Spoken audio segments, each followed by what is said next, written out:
Dragon, The Bruce Lee Story is a 1993 American biographical drama film directed by Rob Cohen.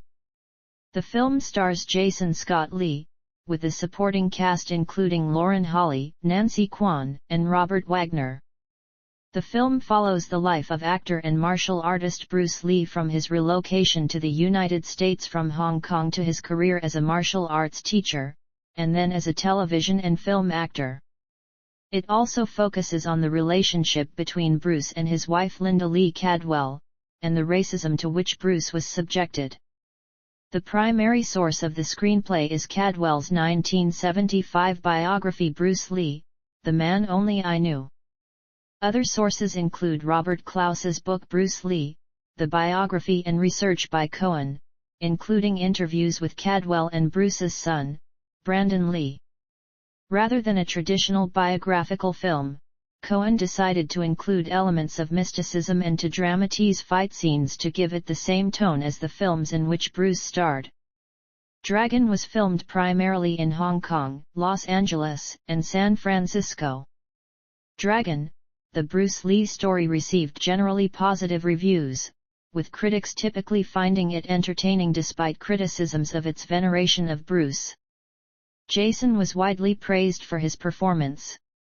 The film was a commercial success and its revenue exceeded box office averages for biographical films, which was attributed to its romantic themes and its appeal to people outside the traditional kung fu film audience. A video game adaptation of the same name was released the following year. Dragon is dedicated to Brandon, who died several weeks before its release. Early life. Bruce Lee's father Lee Hoi-chen was a famous Cantonese opera singer based in Hong Kong. In December 1939, his parents went to Chinatown, San Francisco in California for an international opera tour. He was born there on November 27, 1940, making him a dual Hong Kong and United States citizen by birth. At 4 months old, the Lee family returned to Hong Kong. Soon after, the Lee family led an unexpected 4-year hard life as Japan, in the midst of World War II, launched a surprise attack of Hong Kong in December 1941 and ruled for 4 years. Bruce's father, Lee Hoi-chen, was Cantonese, and his mother, Grace Ho, was of Eurasian ancestry. Lee's maternal grandfather was Cantonese, his maternal grandmother was English, and his maternal great-uncle, Robert Hodung, was a successful Hong Kong businessman of Dutch Jewish and Cantonese descent. Career and education. 1940–1958, early roles, schooling, and martial arts initiation. Lee's father Lee Hoi-chen was a famous Cantonese opera star. As a result, the junior Lee was introduced to the world of cinema at a very young age and appeared in several films as a child. Lee had his first role as a baby who was carried onto the stage in the film Golden Gate Girl. He took his Chinese stage name as Lit. Lee the Little Dragon, for the fact that he was born in both the hour and the year of the dragon by the Chinese zodiac. As a 9-year-old, he would co-star with his father in The Kid in 1950, which was based on a comic book character and was his first leading role. By the time he was 18, he had appeared in 20 films. After attending Tak Sun School, Lee entered the primary school division of the Catholic La Salle College at the age of 12. In 1956, due to poor academic performance and possibly poor conduct, he was transferred to St. Francis Xavier's College, where he would be mentored by Brother Edward, a teacher and coach of the school boxing team.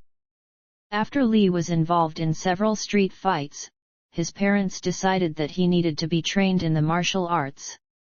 Lee's friend William Chung introduced him to Ip Man, but he was rejected from learning Wing Chun Kung Fu under him because of the long-standing rule in the Chinese martial arts world not to teach foreigners.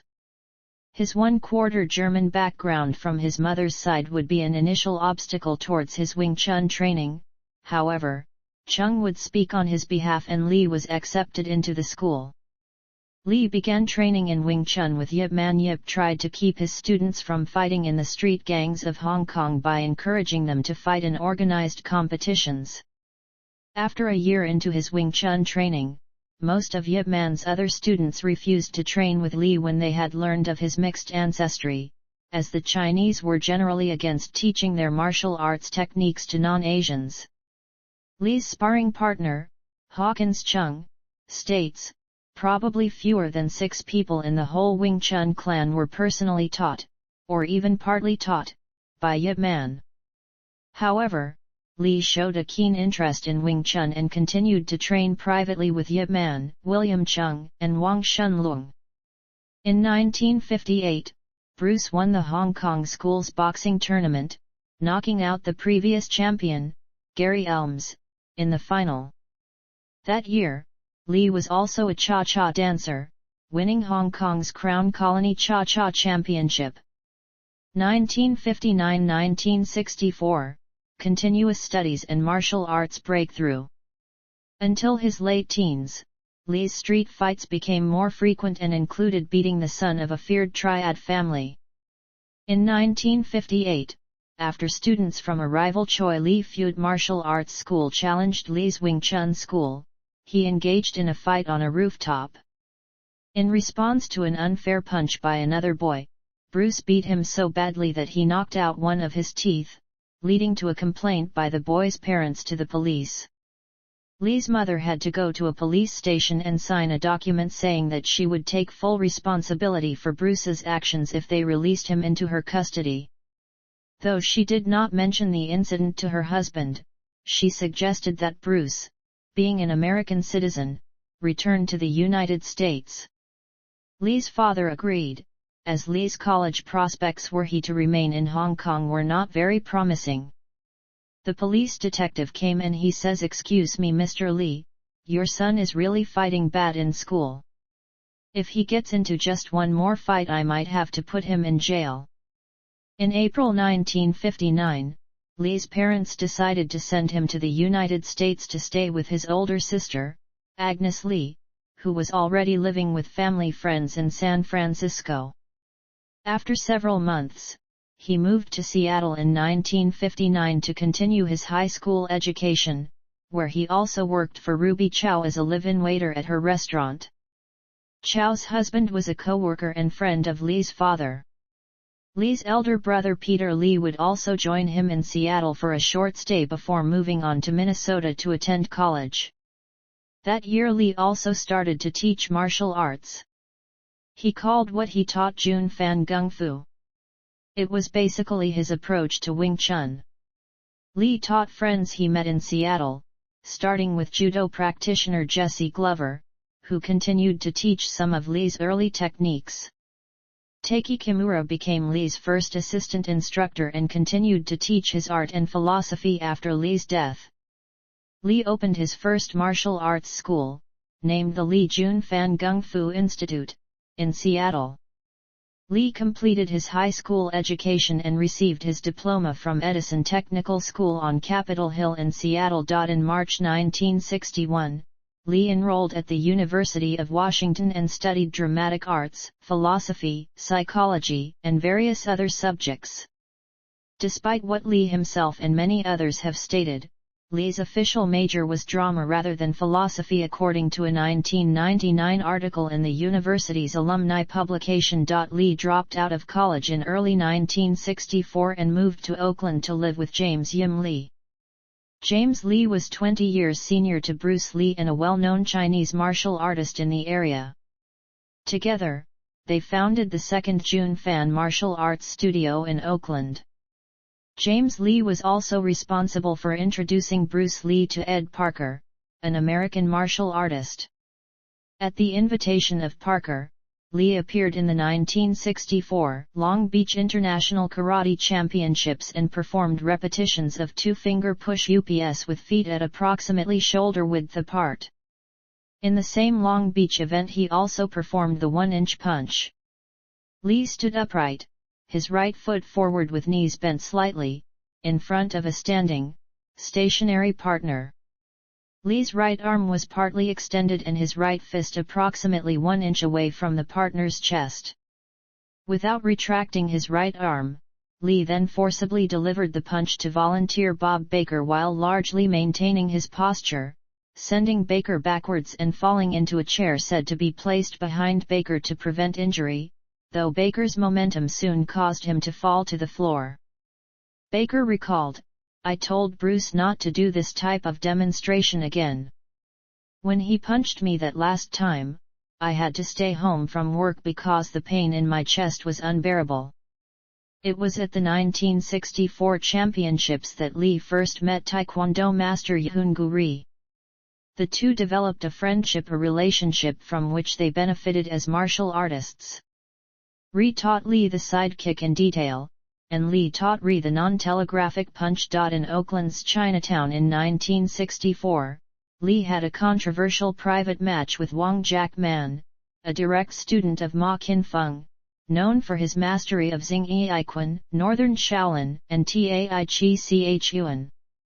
According to Lee, the Chinese community issued an ultimatum to him to stop teaching non-Chinese people. When he refused to comply, he was challenged to a combat match with Wang. The arrangement was that if Lee lost, he would have to shut down his school, while if he won, he would be free to teach white people, or anyone else. Wang denied this, stating that he requested to fight Lee after Lee boasted during one of his demonstrations at a Chinatown theater that he could beat anyone in San Francisco, and that Wang himself did not discriminate against whites or other non-Chinese people. Lee commented, "That paper had all the names of the Saifu from Chinatown, but they don't scare me." Individuals known to have witnessed the match include Cadwell, James Lee, and William Chen, a teacher of Tai Chi Chuan. Wang and William Chen stated that the fight lasted an unusually long 20-25 minutes. Wang claims that although he had originally expected a serious but polite bout, Lee aggressively attacked him with intent to kill. When Wang presented the traditional handshake, Lee appeared to accept the greeting, but instead, Lee allegedly thrust his hand as a spear aimed at Wang's eyes. Forced to defend his life, Wang nonetheless asserted that he refrained from striking Lee with killing force when the opportunity presented itself because it could have earned him a prison sentence, but used illegal cufflinks under his sleeves.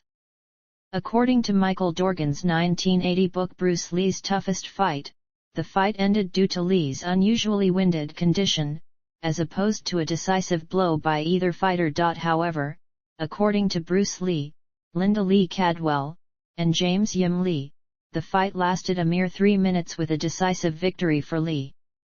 In Cadwell's account, the fight ensued, it was a no-holds-barred fight, it took 3 minutes. Bruce got this guy down to the ground and said, "Do you give up?" and the man said he gave up. A couple of weeks after the bout, Lee gave an interview claiming that he had defeated an unnamed challenger, which Wang says was an obvious reference to him. In response, Wang published his own account of the fight in the Chinese Pacific Weekly, a Chinese-language newspaper in San Francisco, with an invitation to a public rematch if Lee was not satisfied with the account. Lee did not respond to the invitation despite his reputation for violently responding to every provocation, and there were no further public announcements by either, though Lee continued to teach white people. Lee had abandoned thoughts of a film career in favor of pursuing martial arts. However, a martial arts exhibition on Long Beach in 1964 eventually led to the invitation by television producer William Dozier for an audition for a role in the pilot for No. 1 Son about Lee Chan, the son of Charlie Chan. The show never materialized, but Dozier saw potential in Lee. 1966–1970, American roles in creating Jeet Kune Do. From 1966 to 1967, Lee played the role of Kato alongside the title character played by Van Williams in the TV series produced and narrated by William Dozier titled The Green Hornet, based on the radio show by the same name. The show lasted only one season from September 1966 to March 1967. Lee and Williams also appeared as their characters in 3 crossover episodes of Batman, another William Dozier-produced television series. The Green Hornet introduced the adult Bruce Lee to an American audience, and became the first popular American show presenting Asian-style martial arts. The show's director wanted Lee to fight in the typical American style using fists and punches. As a professional martial artist, Lee refused, insisting that he should fight in the style of his expertise. At first, Lee moved so fast that his movements could not be caught on film, so he had to slow them down. During the show's production, Lee also had the chance to become friends with Gene LaBelle, who worked as a stuntman in the show. The two would train together and exchange martial knowledge from their respective specialties. After the show was cancelled in 1967, Lee wrote to Dozier thanking him for starting my career in show business. In 1967, Lee played a role in one episode of Ironside. Jeet Kune Do originated in 1967. After filming one season of The Green Hornet, Lee found himself out of work and opened the Jun Fan Gung Fu Institute. The controversial match with Wong Jack Man influenced Lee's philosophy about martial arts. Lee concluded that the fight had lasted too long and that he had failed to live up to his potential using his Wing Chun techniques. He took the view that traditional martial arts techniques were too rigid and formalized to be practical in scenarios of chaotic street fighting. Lee decided to develop a system with an emphasis on practicality, flexibility, speed, and efficiency. He started to use different methods of training such as weight training for strength, running for endurance, stretching for flexibility, and many others which he constantly adapted, including fencing and basic boxing techniques. Lee emphasized what he called the style of no style.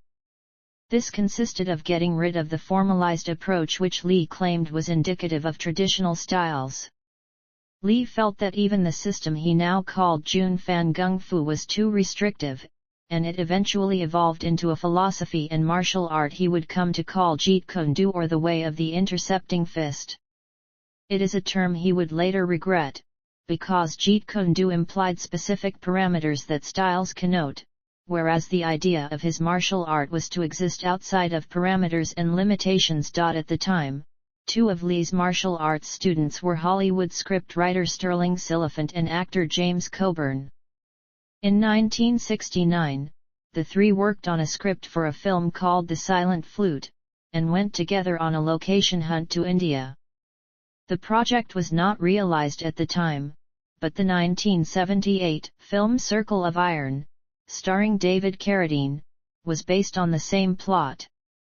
In 2010, producer Paul Maslansky was reported to have planned and received funding for a film based on the original script for The Silent Flute. In 1969, Lee made a brief appearance in the Siliphant-penned film Marlowe, where he played a hoodlum hired to intimidate Private Detective Philip Marlowe, who uses his martial arts abilities to commit acts of vandalization to intimidate Marlowe. The same year, he was credited as the karate advisor in The Wrecking Crew, the fourth installment of the Matt Helm comedy Spy-Fi film starring Dean Martin. Also that year, Lee acted in one episode of Here Come the Brides and Blondie. In 1970, he was responsible for fight choreography for A Walk in the Spring Rain starring Ingrid Bergman and Anthony Quinn, again written by Siliphant. 1971–1973, Hong Kong Films and Hollywood Breakthrough. In 1971, Lee appeared in 4 episodes of the television series Longstreet, written by Siliphant. Lee played Lee Tsung, the martial arts instructor of the title character Mike Longstreet, and important aspects of his martial arts philosophy were written into the script. According to statements made by Lee, and also by Linda Lee Cadwell after Lee's death, in 1971 Lee pitched a television series of his own tentatively titled The Warrior, discussions of which were also confirmed by Warner Brothers. During a December 9, 1971, television interview on The Pierre Berton Show, Lee stated that both Paramount and Warner Brothers wanted him to be in a modernized type of a thing, and that they think the Western idea is out, whereas I want to do the Western. According to Cadwell, however, Lee's concept was retooled and renamed Kung Fu, but Warner Brothers gave Lee no credit. Warner Brothers states that they had for some time been developing an identical concept, created by two writers and producers, Ed Spielman and Howard Friedlander in 1969, as stated too by Lee's biographer Matthew Polly. According to these sources, the reason Lee was not cast was because he had a thick accent, but Fred Weintraub attributes that to his ethnicity. The role of the Shaolin monk in the Wild West was eventually awarded to then non-martial artist David Carradine. In the Pierre Berton Show interview, Lee stated he understood Warner Brothers' attitudes towards casting in the series. They think that business-wise it is a risk. I don't blame them. If the situation were reversed, and an American star were to come to Hong Kong, and I was the man with the money, I would have my own concerns as to whether the acceptance would be there. Producer Fred Weintraub had advised Lee to return to Hong Kong and make a feature film which he could showcase to executives in Hollywood. Not happy with his supporting roles in the US, Lee returned to Hong Kong. Unaware that The Green Hornet had been played to success in Hong Kong and was unofficially referred to as The Kato Show, he was surprised to be recognized as the star of the show. After negotiating with both Shaw Brothers Studio and Golden Harvest, Lee signed a film contract to star in 2 films produced by Golden Harvest. Lee played his first leading role in The Big Boss, which proved to be an enormous box office success across Asia and catapulted him to stardom. He soon followed up with Fist of Fury, which broke the box office records set previously by The Big Boss. Having finished his initial 2-year contract, Lee negotiated a new deal with Golden Harvest. Lee later formed his own company, Concord Production Incorporated, with Chow.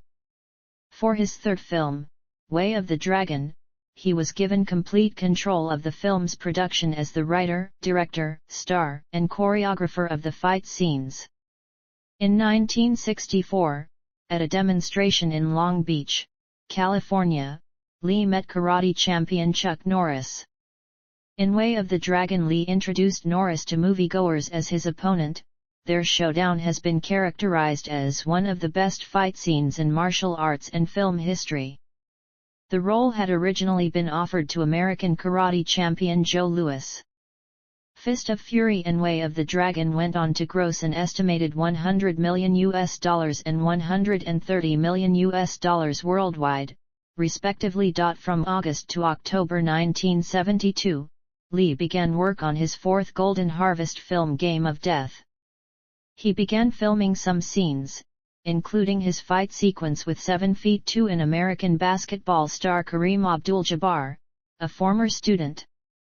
Production stopped in November 1972 when Warner Brothers offered Lee the opportunity to star in Enter the Dragon, the first film to be produced jointly by Concord, Golden Harvest, and Warner Brothers. Filming began in Hong Kong in February 1973 and was completed in April 1973. 1 month into the filming, another production company, Star Seas Motion Pictures, promoted Bruce Lee as a leading actor in Fist of Unicorn, although he had merely agreed to choreograph the fight sequences in the film as a favor to his longtime friend Unicorn Chan. Lee planned to sue the production company, but retained his friendship with Chan. However, only a few months after the completion of Enter the Dragon, and 6 days before its July 26, 1973, release, Lee died. Enter the Dragon would go on to become one of the year's highest-grossing films and cement Lee as a martial arts legend. It was made for $850,000 in 1973. Enter the Dragon is estimated to have grossed over $400 million worldwide, estimated to be the equivalent of over $2 billion adjusted for inflation as of 2022. The film sparked a brief fad in martial arts, epitomized in songs such as Kung Fu Fighting and some TV shows. 1978–present, posthumous work.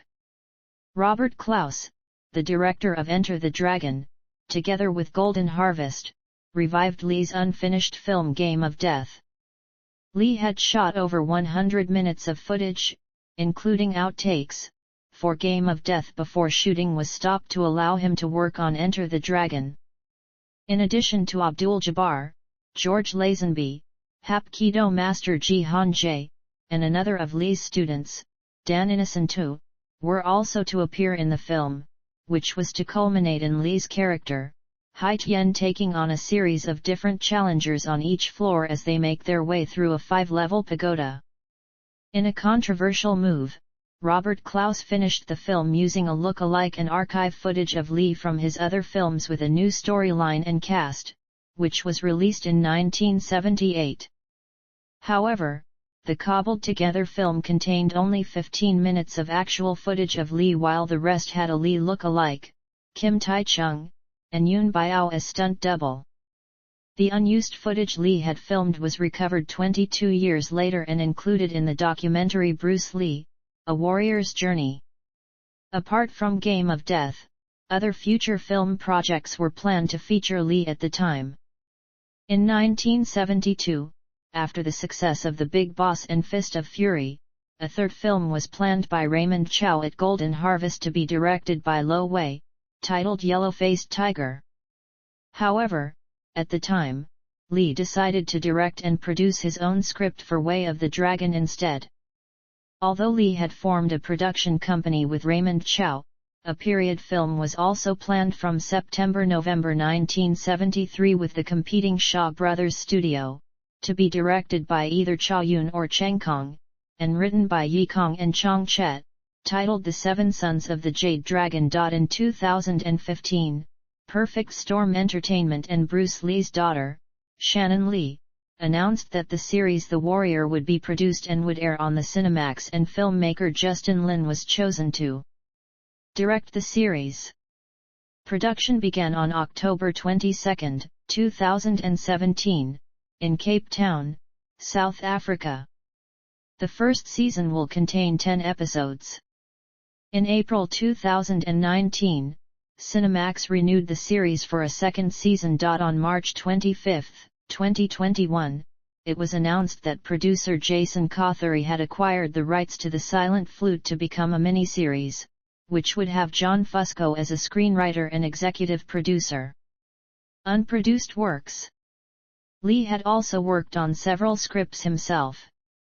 A tape containing a recording of Lee narrating the basic storyline to a film tentatively titled Southern Fist/Northern Leg exists, showing some similarities with the canned script for The Silent Flute.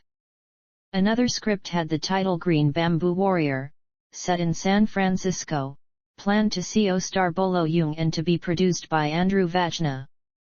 Photo shoot costume tests were also organized for some of these planned film projects. Martial arts and fitness. Striking. Lee's first introduction to martial arts was through his father, from whom he learned the fundamentals of Wu-style Tai Chi Chuan. In his teens, Lee became involved in Hong Kong gang conflicts, which led to frequent street fights.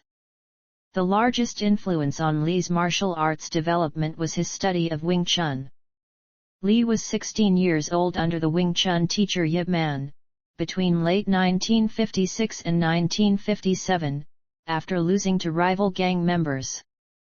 Yip's regular classes generally consisted of the forms practice, chi sao drills, wooden dummy techniques, and free sparring. There was no set pattern to the classes.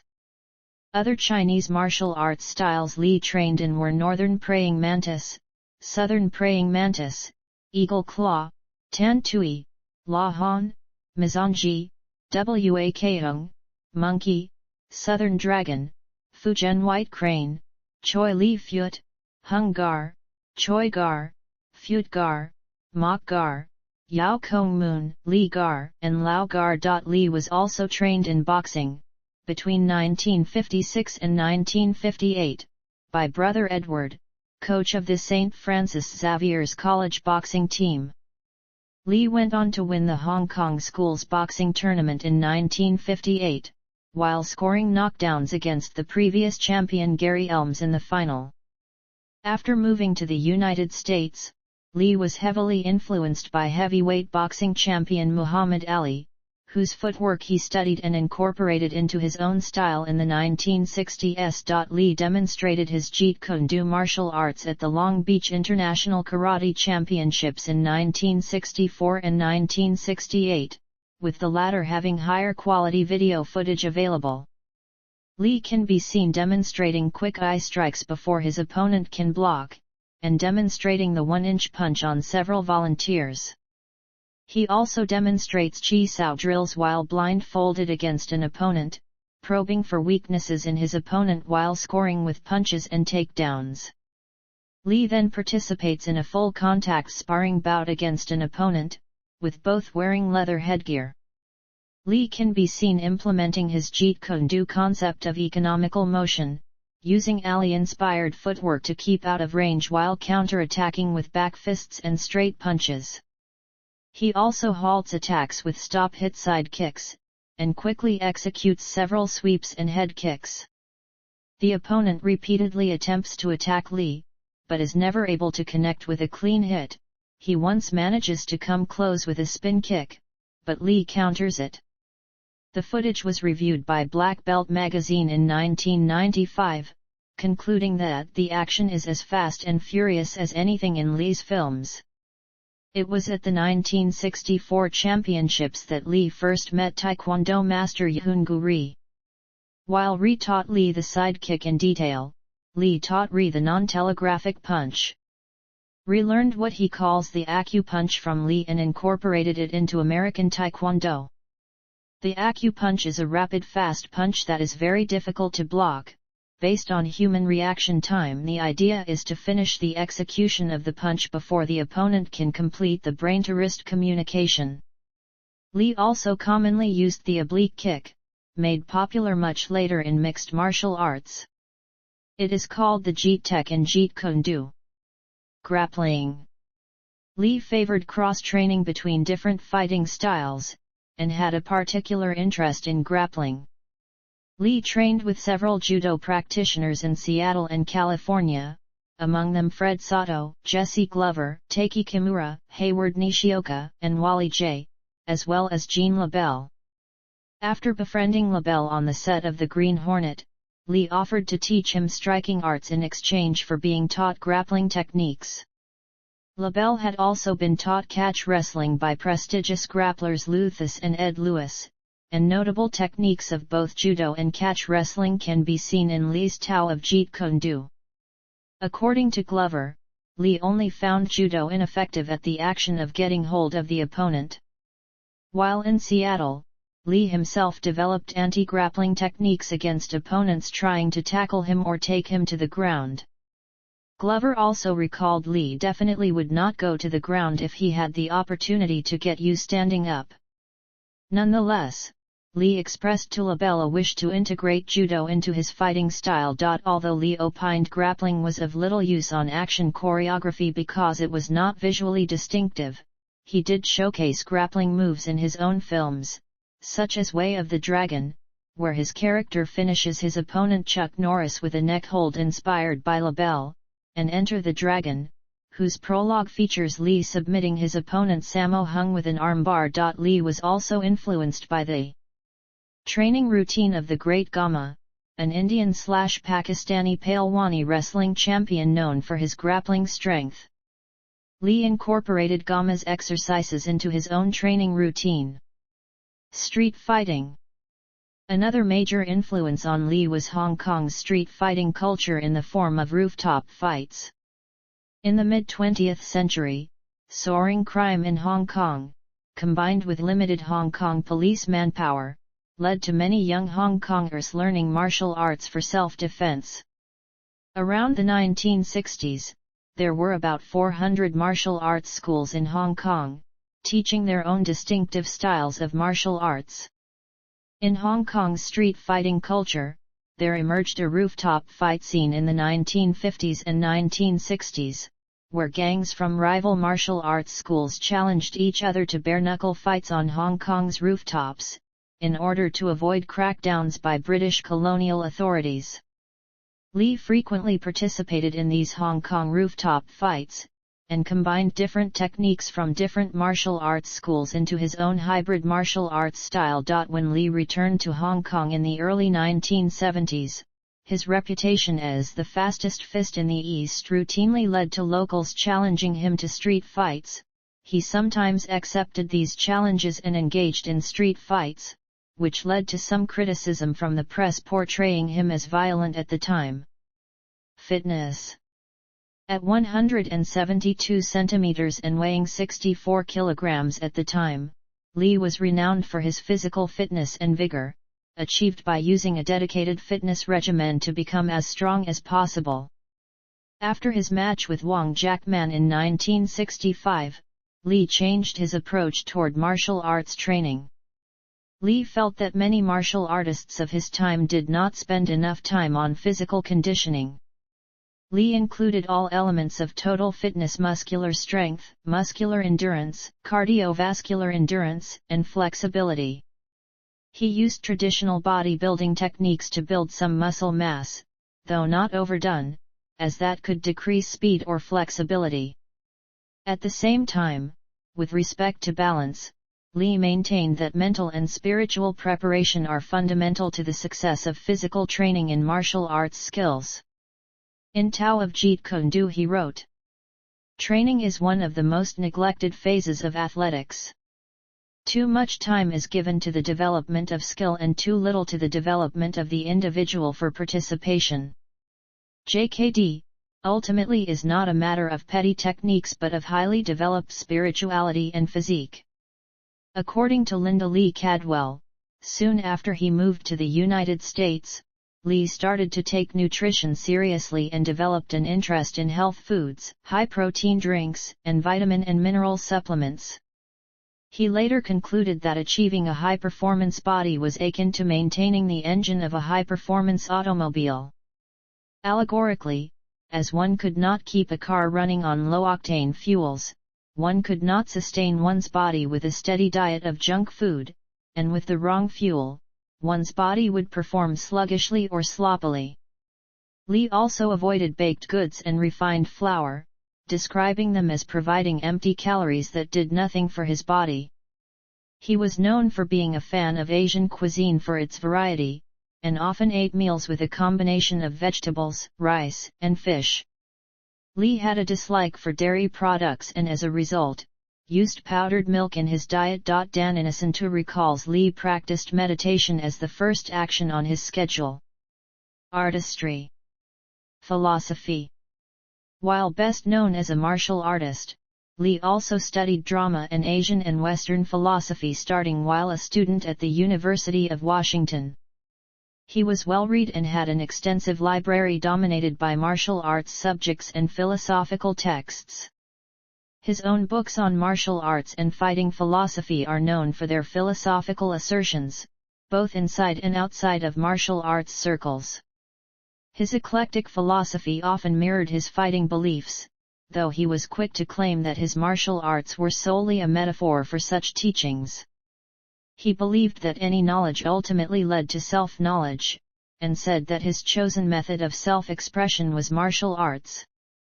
His influences include Taoism, Jiddu Krishnamurti, and Buddhism. Lee's philosophy was very much in opposition to the conservative worldview advocated by Confucianism. John Little states that Lee was an atheist. When asked in 1972 about his religious affiliation, he replied, "None whatsoever," and when asked if he believed in God, he said, "To be perfectly frank, I really do not." Poetry. Aside from martial arts and philosophy, which focus on the physical aspect and self-consciousness for truths and principles, Lee also wrote poetry that reflected his emotion and a stage in his life collectively. Many forms of art remain concordant with the artist creating them. Lee's principle of self-expression was applied to his poetry as well. His daughter Shannon Lee said, "He did write poetry, he was really the consummate artist. His poetic works were originally handwritten on paper, then later on edited and published, with John Little being the major author, for Bruce Lee's works. Linda Lee Cadwell shared her husband's notes, poems, and experiences with followers. She mentioned Lee's poems are, by American standards, rather dark, reflecting the deeper, less exposed recesses of the human psyche. Most of Bruce Lee's poems are categorized as anti-poetry or fall into a paradox. The mood in his poems shows the side of the man that can be compared with other poets such as Robert Frost, one of many well-known poets expressing himself with dark poetic works. The paradox taken from the yin and yang symbol in martial arts was also integrated into his poetry. His martial arts and philosophy contribute a great part to his poetry. The free verse form of Lee's poetry reflects his famous quote, "Be formless, shapeless, like water." Personal life. Names. Lee's Cantonese birth name was Lee Jun Fan. The name homophonically means return again, and was given to Lee by his mother, who felt he would return to the United States once he came of age. Because of his mother's superstitious nature, she had originally named him Sifon, which is a feminine name meaning small phoenix. The English name Bruce is thought to have been given by the hospital attending physician, Dr. Mary Glover. Lee had three other Chinese names: Lee Yun Cham, a family/clan name, Lee Yun Kam, which he used as a student name while he was attending La Salle College, and his Chinese screen name Lee Su Lung. Lee's given name Jun Fan was originally written in Chinese as, however, the Jun Chinese character was identical to part of his grandfather's name, Li Jun Baihu. Hence, the Chinese character for Jun in Lee's name was changed to the homonym instead, to avoid naming taboo in Chinese tradition. Family. Lee's father, Li Hoichen, was one of the leading Cantonese opera and film actors at the time and was embarking on a year-long opera tour with his family on the eve of the Japanese invasion of Hong Kong. Li Hoichen had been touring the United States for many years and performing in numerous Chinese communities there. Although many of his peers decided to stay in the U.S., Li Hoichen returned to Hong Kong after Bruce's birth. Within months, Hong Kong was invaded and the Lees lived for 3 years and 8 months under Japanese occupation. After the war ended, Li Hoichen resumed his acting career and became a more popular actor during Hong Kong's rebuilding years. Lee's mother, Grace Ho, was from one of the wealthiest and most powerful clans in Hong Kong, the Ho Tungs. She was the half-niece of Sir Robert Ho Tung, the Eurasian patriarch of the clan. As such, the young Bruce Lee grew up in an affluent and privileged environment. Despite the advantage of his family's status, the neighborhood in which Lee grew up became overcrowded, dangerous, and full of gang rivalries due to an influx of refugees fleeing Communist China for Hong Kong, at that time a British Crown colony. Grace Ho is reported as either the adopted or biological daughter of Ho Kam Tong and the half-niece of Sir Robert Ho Tung, both notable Hong Kong businessmen and philanthropists. Bruce was the fourth of 5 children: Phoebe Lee, Agnes Lee, Peter Lee, and Robert Lee. Grace's parentage remains unclear. Linda Lee, in her 1989 biography The Bruce Lee Story, suggests that Grace had a German father and was a Catholic. Bruce Thomas, in his influential 1994 biography Bruce Lee, Fighting Spirit, suggests that Grace had a Chinese mother and a German father. Lee's relative Eric Peter Ho, in his 2010 book Tracing My Children's Lineage, suggests that Grace was born in Shanghai to a Eurasian woman named Chung King Sin. Eric Peter Ho said that Grace Lee was the daughter of a mixed-race Shanghainese woman and her father was Ho Kam Tong. Grace Lee said her mother was English and her father was Chinese. Freda Dudley Balling said Grace Lee was 3/4 Chinese and 1/4 British. In the 2018 biography Bruce Lee, A Life, Matthew Polly identifies Lee's maternal grandfather as Ho Kam Tong, who had often been reported as his adoptive grandfather. Ho Kam Tong's father, Charles Maurice Bosman, was a Dutch Jewish businessman from Rotterdam. He moved to Hong Kong with the Dutch East India Company and served as the Dutch consul to Hong Kong at one time. He had a Chinese concubine named Shi Tai with whom he had 6 children, including Ho Kam Tong. Bosman subsequently abandoned his family and immigrated to California. Ho Kam Tong became a wealthy businessman with a wife, 13 concubines, and a British mistress who gave birth to Grace Ho. His younger brother Robert Lee Jun Fai is a notable musician and singer. His group the Thunderbirds were famous in Hong Kong. A few singles were sung mostly or all in English. Also released was Lee singing a duet with Irene Ryder. Lee Jun Fai lived with Lee in Los Angeles in the United States and stayed. After Lee's death, Lee Jun Fai released an album and the single by the same name dedicated to Lee called The Ballad of Bruce Lee. While studying at the University of Washington he met his future wife Linda Emery, a fellow student studying to become a teacher. As relations between people of different races was still banned in many U.S. states, they married in secret in August 1964. Lee had 2 children with Linda, Brandon and Shannon Lee. Upon Lee passing in 1973, she continued to promote Bruce Lee's martial art Jeet Kune Do. She wrote the 1975 book Bruce Lee, The Man Only I Knew, on which the 1993 feature film Dragon, the Bruce Lee story was based. In 1989, she wrote the book The Bruce Lee Story. She retired in 2001 from the family estate. Lee died when his son Brandon was 8 years old. While alive, Lee taught Brandon martial arts and would invite him to visit sets. This gave Brandon the desire to act and went on to study the craft.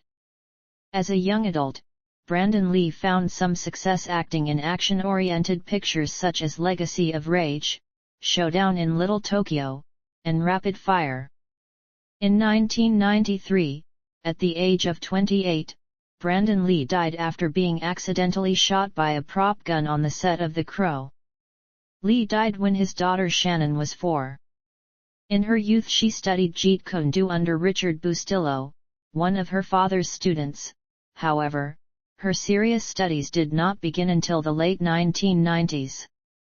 To train for parts in action movies, she studied Jeet Kune Do with Ted Wong. Friends, students, and contemporaries. Lee's brother Robert with his friends Taiki Kimura, Dan Inocentu, Steve McQueen, James Coburn, and Peter Chin were his pallbearers. Coburn was a martial arts student and a friend of Lee. Coburn worked with Lee and Sterling Silliphant on developing the silent flute. Upon Lee's early death, at his funeral Coburn gave a eulogy. Regarding McQueen, Lee made no secret that he wanted everything McQueen had and would stop at nothing to get it. Inocentu and Kimura were friends and disciple of Lee. Inocentu who would go on to train Lee's son Brandon. Kimura continued to teach Lee's craft in Seattle. According to Lee's wife, Chin was a lifelong family friend and a student of Lee. James Yim Lee was one of Lee's 3 personally certified third-rank instructors and co-founded the Jun Fan Gung Fu Institute in Oakland where he taught Jun Fan Gung Fu in Lee's absence. James was responsible for introducing Lee to Ed Parker, the organizer of the Long Beach International Karate Championships, where Lee was first introduced to the martial arts community. Hollywood couple Roman Polanski and Sharon Tate studied martial arts with Lee. Polanski flew Lee to Switzerland to train him. Tate studied with Lee in preparation for her role in The Wrecking Crew. After Tate was murdered by the Manson family, Polanski initially suspected Lee. Screenwriter Sterling Silliphant was a martial arts student and a friend of Lee. Silliphant worked with Lee and James Coburn on developing the silent flute. Lee acted and provided his martial arts expertise in several projects penned by Silliphant, the first in Marlowe where Lee plays Winslow Wong, a hoodlum well versed in martial arts. Lee also did fight choreographies for the film A Walk in the Spring Rain, and played Lee Tsung, a Jeet Kune Do instructor who teaches the main character in the television show Longstreet. Elements of his martial arts philosophy were included in the script for the latter. Basketball player Kareem Abdul-Jabbar studied martial arts and developed a friendship with Lee. Actor and karate champion Chuck Norris was a friend and training partner of Lee's. After Lee's passing, Norris said he kept in touch with Lee's family. Judoka and professional wrestler Gene LaBelle became a friend of Lee on the set of The Green Hornet. They trained together and exchanged their knowledge of martial arts. Death. On May 10, 1973, Lee collapsed during an automated dialogue replacement session for Enter the Dragon at Golden Harvest Film Studio in Hong Kong. Because he was having seizures and headaches, he was immediately rushed to Hong Kong Baptist Hospital, where doctors diagnosed cerebral edema. They were able to reduce the swelling through the administration of mannitol. The headache and cerebral edema that occurred in his first collapse were later repeated on the day of his death. On Friday, July 20, 1973, Lee was in Hong Kong to have dinner with actor George Lazenby, with whom he intended to make a film. According to Lee's wife Linda, Lee met producer Raymond Chow at 2 p.m. at home to discuss the making of the film Game of Death. They worked until 4 p.m. and then drove together to the home of Lee's colleague Betty Ting Pei, a Taiwanese actress. The three went over the script at Ting's home, and then Chow left to attend a dinner meeting. Later, Lee complained of a headache, and Ting gave him the painkiller Equagesic, which contained both aspirin and the tranquilizer meprobamate. Around 7:30 p.m., he went to lie down for a nap. When Lee did not come for dinner, Chow came to the apartment, but he was unable to wake Lee up. A doctor was summoned, and spent 10 minutes attempting to revive Lee before sending him by ambulance to Queen Elizabeth Hospital. Lee was declared dead on arrival at the age of 32. There was no visible external injury, however, according to autopsy reports, Lee's brain had swollen considerably, from 1,400 to 1,575 grams. The autopsy found Equagesic in his system. On October 15, 2005, Chow stated in an interview that Lee died from an allergic reaction to the tranquilizer meprobamate, the main ingredient in Equagesic, which Chow described as an ingredient commonly used in painkillers. When the doctors announced Lee's death, it was officially ruled a death by misadventure. Lee's wife Linda returned to her hometown of Seattle, and had Lee's body buried in Lakeview Cemetery in Seattle. Pallbearers at Lee's funeral on July 25, 1973, included Taiki Kimura, Steve McQueen, James Coburn, Dan Inocento, Peter Chin, and Lee's brother Robert. Around the time of Lee's death, numerous rumors appeared in the media. Lee's iconic status and untimely death fed many wild rumors and theories. These included murder involving the triads and a supposed curse on him and his family, rumors that persist to the present day. Donald Tier, a forensic scientist, recommended by Scotland Yard, who had overseen over 1,000 autopsies, was assigned to the Lee case. His conclusion was death by misadventure caused by cerebral edema due to a reaction to compounds present in the combination medication Equagesic.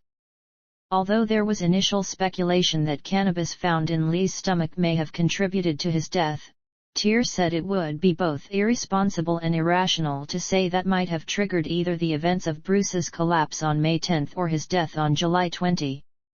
Dr. R. Lysette, the clinical pathologist at Queen Elizabeth Hospital, reported at the coroner hearing that the death could not have been caused by cannabis. In a 2018 biography, author Matthew Polly consulted with medical experts and theorized that the cerebral edema that killed Lee had been caused by overexertion and heat stroke. Heat stroke was not considered at the time because it was then a poorly understood condition. Furthermore, Lee had his underarm sweat glands removed in late 1972, in the apparent belief that underarm sweat was unphotogenic on film. Polly further theorized that this caused Lee's body to overheat while practicing in hot temperatures on May 10 and July 20. 1973, resulting in heat stroke that in turn exacerbated the cerebral edema that led to his death. Legacy and cultural impact. Lee is considered by commentators, critics, media, and other martial artists to be the most influential martial artist of all time, and a pop culture icon of the 20th century, who bridged the gap between East and West. Time named Lee one of the 100 most important people of the 20th century. A number of biography books have been written about Bruce Lee. A biography about Lee sold more than 4 million copies by 1988. Action films. Lee was largely responsible for launching the Kung Fu craze of the 1970s. He initially introduced Kung Fu to the West with American television shows such as The Green Hornet and Kung Fu, before the Kung Fu craze began with the dominance of Hong Kong martial arts films in 1973. Lee's success inspired a wave of Western martial arts films and television shows throughout the 1970s-1990s, as well as the more general integration of Asian martial arts into Western action films and television shows during the 1980s-1990s. Enter the Dragon has been cited as one of the most influential action films of all time. Sasha Matushik of Vice said Enter the Dragon is referenced in all manner of media. The plot line and characters continue to influence storytellers today, and the impact was particularly felt in the revolutionizing way the film portrayed African Americans, Asians, and traditional martial arts. Quan Xing Chen and Beng Huachua cited fight scenes in Lee's films such as Enter the Dragon as being influential for the way they pitched an elemental story of good against evil in such a spectacle-saturated way. A number of action filmmakers around the world have cited Bruce Lee as a formative influence on their careers, including Hong Kong action film directors such as Jackie Chan and John Woo, and Hollywood filmmakers such as Quentin Tarantino and Brett Ratner. Martial arts and combat sports. Jeet Kune Do, a hybrid martial arts philosophy drawing from different combat disciplines that was founded by Lee, is often credited with paving the way for modern mixed martial arts. The concept of mixed martial arts was popularized in the West by Bruce Lee via his system of Jeet Kune Do. Lee believed that the best fighter is not a boxer, karate, or judo man. The best fighter is someone who can adapt to any style, to be formless, to adopt an individual's own style and not following the system of styles. In 2004, Ultimate Fighting Championship founder Dana White called Lee the father of mixed martial arts and stated, "If you look at the way Bruce Lee trained, the way he fought, and many of the things he wrote, he said the perfect style was no style. You take a little something from everything.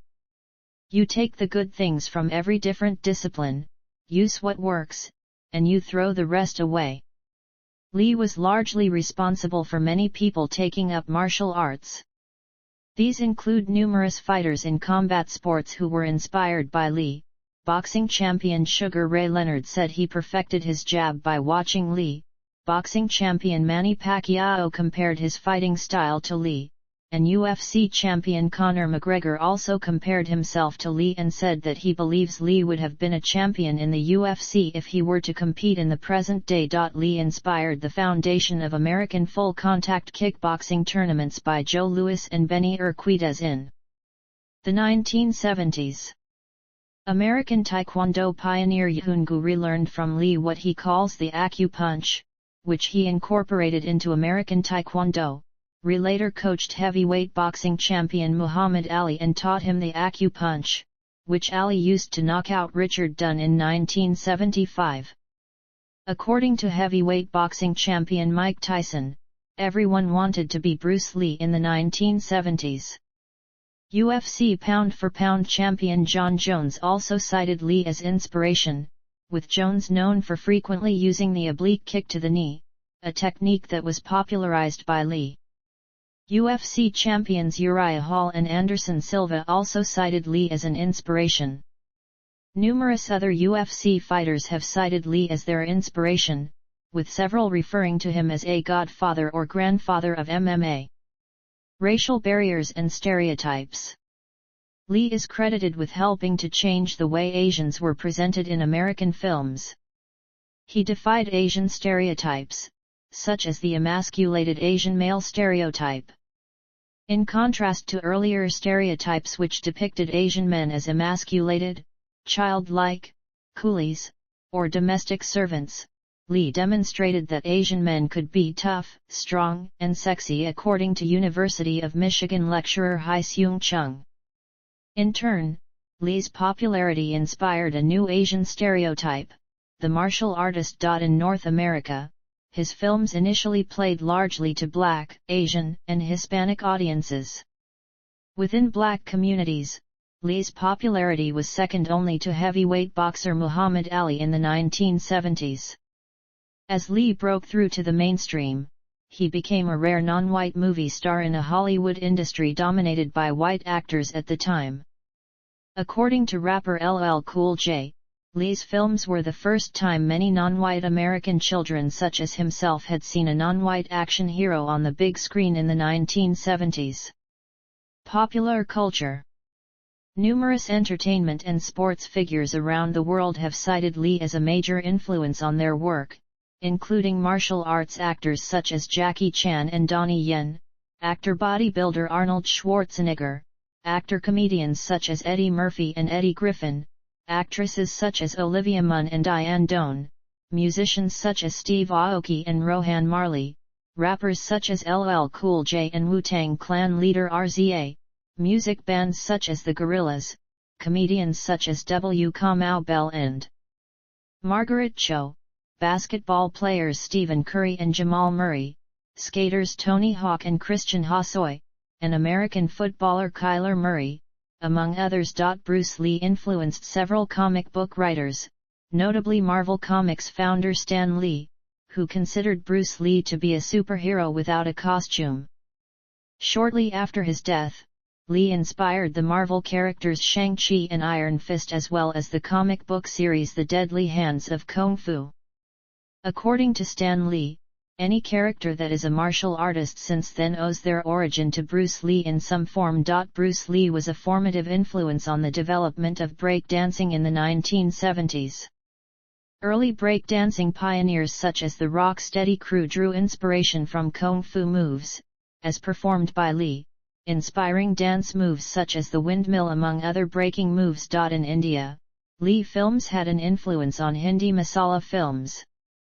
After the success of Lee films such as Enter the Dragon in India, Diwar, and later Hindi films incorporated fight scenes inspired by 1970s Hong Kong martial arts films up until the 1990s. According to Indian film star Amir Khan, when he was a child, almost every house had a poster of Bruce Lee in 1970s Bombay. In Japan, the manga and anime franchises Fist of the North Star and Dragon Ball were inspired by Lee films such as Enter the Dragon. In turn, Fist of the North Star and especially Dragon Ball are credited with setting the trends for popular shonen manga and anime from the 1980s onwards.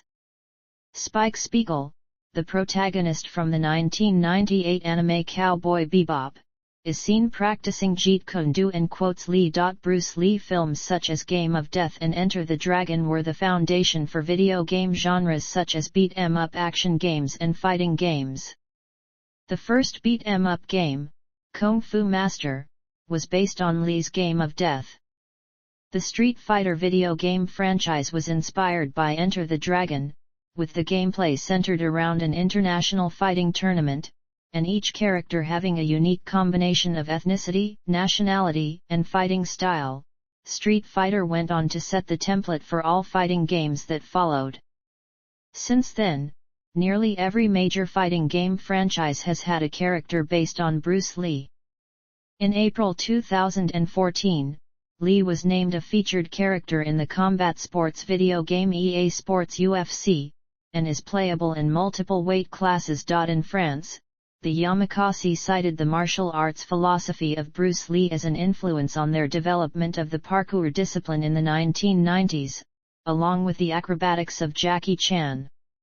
The Yamakasi considered Lee to be the unofficial president of their group. The legend of Bruce Lee, a Chinese television drama series based on the life of Bruce Lee, has been watched by over 400 million viewers in China, making it the most watched Chinese television drama series of all time, as of 2017. Commercials. Though Bruce Lee did not appear in commercials during his lifetime, his likeness and image has since appeared in hundreds of commercials around the world. Nokia launched an internet-based campaign in 2008 with staged documentary-looking footage of Bruce Lee playing ping-pong with his nunchaku and also igniting matches as they are thrown toward him. The videos went viral on YouTube, creating confusion as some people believed them to be authentic footage. Honors. Awards.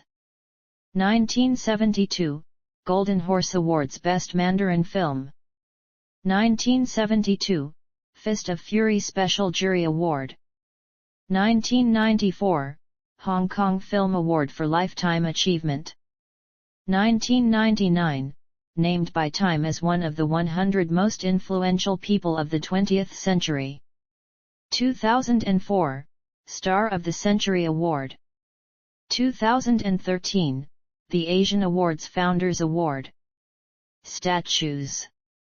Statue of Bruce Lee, unveiled June 15, 2013, Chinatown Central Plaza, Los Angeles, California. Statue of Bruce Lee, 2.5 m bronze statue of Lee was unveiled on November 27, 2005, on what would have been his 65th birthday. Statue of Bruce Lee, the day before the Hong Kong statue was dedicated, the city of Mostar in Bosnia and Herzegovina unveiled its own 1.68 m bronze statue. Supporters of the statue cited Lee as a unifying symbol against the ethnic divisions in the country, which had culminated in the 1992-95 Bosnian War. Places. A theme park dedicated to Lee was built in Junan, Guangdong. Mainland Chinese only started watching Bruce Lee films in the 1980s, when videos of classic movies like The Chinese Connection became available. On January 6, 2009, it was announced that Lee's Hong Kong home would be preserved and transformed into a tourist site by Yu Panglin. Yu died in 2015 and this plan did not materialize.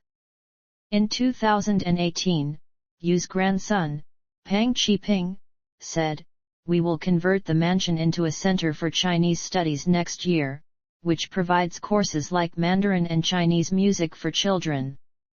Filmography. Books. Chinese Kung Fu, The Philosophical Art of Self-Defense 1963. Tao of Jeet Kune Do 1973. Bruce Lee's Fighting Method 1978.